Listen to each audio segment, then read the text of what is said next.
waxa ugu horeeya kow amniga marka ugu horeysa dadka Soomaaliyeed inay helaan xukuumad cadaalad ah oo ay ku kalsoon yihiin dawladnimo ay rabaan oo ay aaminsan yihiin inay iyagu leeyihiin dawlad ay shacab ku leedahay dhaqaalaha iyo xoolaha ummadda soo gala in loo maareeyo si daacad ah ay dadku ogol yihiin in la isla xisaabtamo shacabka Soomaaliyeed markay og yihiin marka amaanadii aad u dhiibatay inaad xafidayso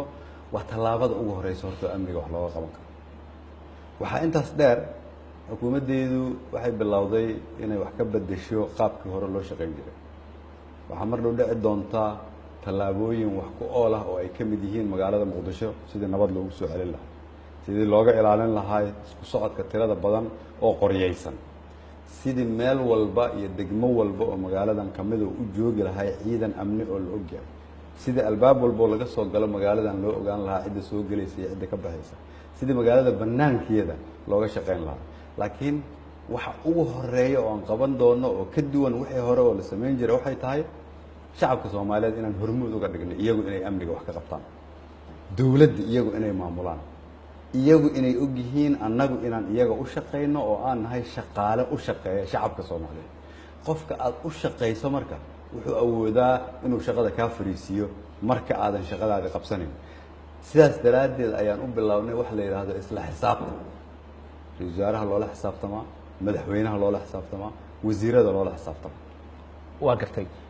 ammaanka marka laga hadlo caqabada ugu weyn waa al-shabaab oo ognahay dagaalka idin kula jirto qarax haduu ahaan lahaa dilal toogashaday ahaan lahayd iyo waliba weerarada caadiga ee la sameeyo ma isleedahay al-shabaab wad ka guuleysan kartaan aad iyo aad annaga kama guuleysan karna kaliya shacabka Soomaaliyeed al-shabaab ka guuleysan kara wayna bilaabeen sidii uu guuleysan lahaayeen shacabka Soomaaliyeed waxay u soo jeesteen dawladnimo waxay u soo jeesteen dalkooda inay dib u dhistaan waxay u soo jeesteen inay isku kalsoonaadaan annaguna waxaan ka shaqeynaynaa kow dadka Soomaaliyeed inaan runta u sheegno maalin walba shaqadaan ahayn labo caqabadahan hor taagan saddex wax aan damacsanahay inaan sameeyno annagoo kaashanayna shacabka Soomaaliyeed tayeyn doona ciidamada qalabka sida annagu ugu hormari doona dagaalanka al-shabaab u sheegi doona dadka walaalaheena iyo caruurteena inaan lagu gamban karin diin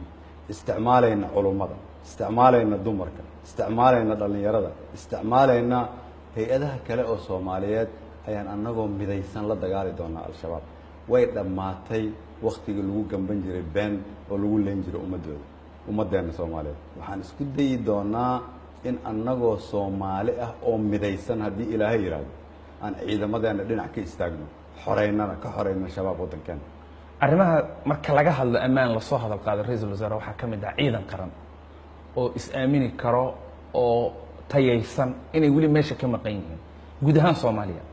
goormaad isleedahay ciidan qaran oo tayo leh oo loo wada dhan yahay waa la heli karaa waxaan bilaabaynaa inaan aruurino ciidan qaran oo dadka Soomaaliyeed ay ku faraxsan yihiin kulligood la tayeynayo la qalabeynayo gobolada Soomaaliyeed oo dhan ka wada imaanaya daafici doona soo celin doona sharafta iyo karaamadii ummadda Soomaaliyeed